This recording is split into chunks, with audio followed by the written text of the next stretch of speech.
السلام عليكم. ازيكم يا حبايبي؟ عاملين ايه؟ يا رب تكونوا بخير وانتوا بتتفرجوا عليا. جاي لكم فيديو جديد وان شاء الله يكون مفيد. هنعمل مع بعض حاجه حلوه قوي هتفرح ولادنا كده واحنا قاعدين بقى بيذاكروا. احنا في ايام امتحانات وان شاء الله كده تعملوا حاجه حلوه كده بايديكم في البيت بطريقه سهله وبسيطه من غير بقى ما نشتري حاجه من بره ولا حاجه. هنعمل مع بعض ايه؟ هنقول الاول بسم الله الرحمن الرحيم. اللهم صل وسلم وبارك على سيدنا محمد وعلى اله واصحابه اجمعين. عايزه اقولك لو اول مره تشوفي القناه يا ريت تشتركي لي فيها وتحطي لي لايك كده للفيديو وتعليق حلو منك كده يشجعني ان انا اكمل. هنعمل مع بعض ايه النهارده؟ هنعمل مع بعض الباستا فلورا او المبشوره او المبروشه او البسكوته. يعني في ناس بتسميها كده البسكوته وفي ناس بتسميها الباستا فلورا، على حسب بقى كل مسمى بنسميها ايه. هي عجينه زي عجينه البسكوت وبتتفرد وبتتعمل وبتبقى حلوه قوي. عايزه اقول لكم انها مقرمشه وطعمها فعلا طعم البسكوت، بسكوت بس بالمربى.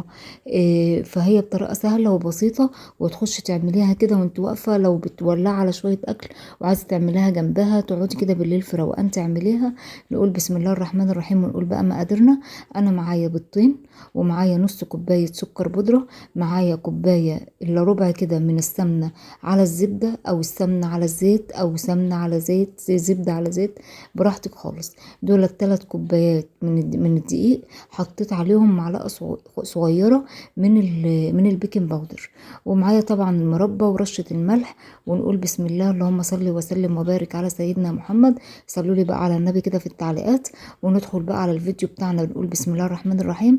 هحط بقى السكر على السمنه ونضربهم حلو قوي بالمضرب. انا مجهزه المضرب جنبي اهو. وطبعا البيض انا حطيت عليه الفانيليا عشان ما انساش. واحط بقى كل السمنه كده، دي كوبايه الا ربع كده من السمنه، وحطيت عليها مكعب كده من الزبده. الزبده بتدي ريحه وطعم حلو قوي للبسكوت. ان شاء الله تعجبكم. او ممكن تعمليها زيت على سمنه او زبده على زيت براحتك خالص، يعني هي ما فيش فيها ايه، لا صح ولا غلط. بس مكعب الزبده ده بيوديها بصراحه في حته تانية خالص. هنيجي بقى على البيض. ضربت بقى السمنه بالسكر حلو، وبعد كده هنزل بقى عليها بالبيض كأني بالظبط بعمل البسكوت، يعني بعمل بسكوت بالظبط اهو. هضرب بقى كده اللي حطيت البيضه بتاعتنا اهو. لما دابت طبعا البيض بقى انا حطيت عليه الفانيليا على طول عشان ما نساهوش. ودي اهم حاجه، يعني بيض يعني فانيليا على طول. يعني دي قاعده كده ما تنسوهاش اهو. هنحطها بقى ونضربها ضرب كويس قوي. وبعد كده بقى هشيل المضرب، خلاص دور المضرب كده انتهى.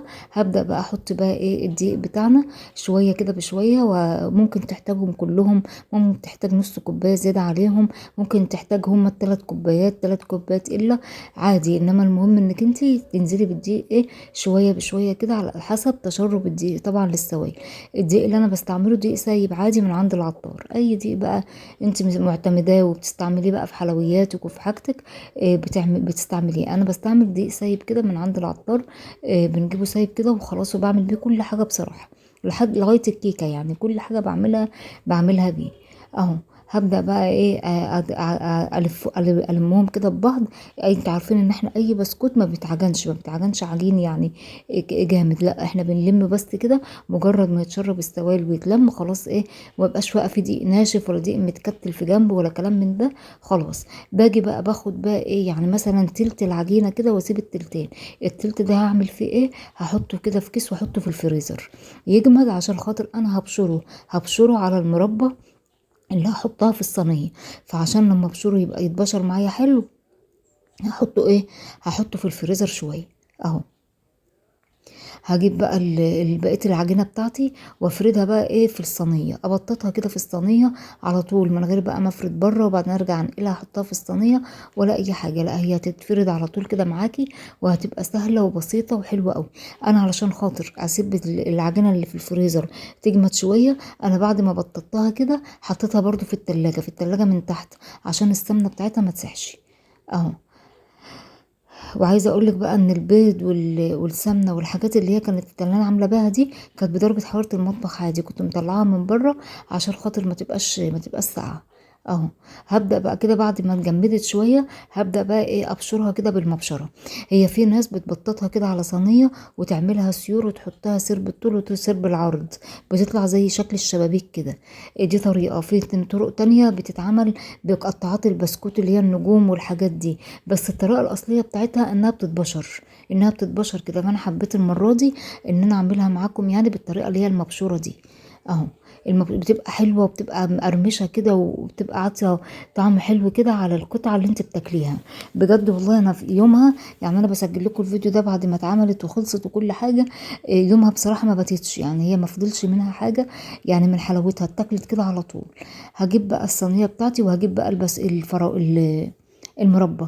اي نوع بقى مربى، مربى مش مربى فراولة، اي نوع مربى عندك استعمليه عادي.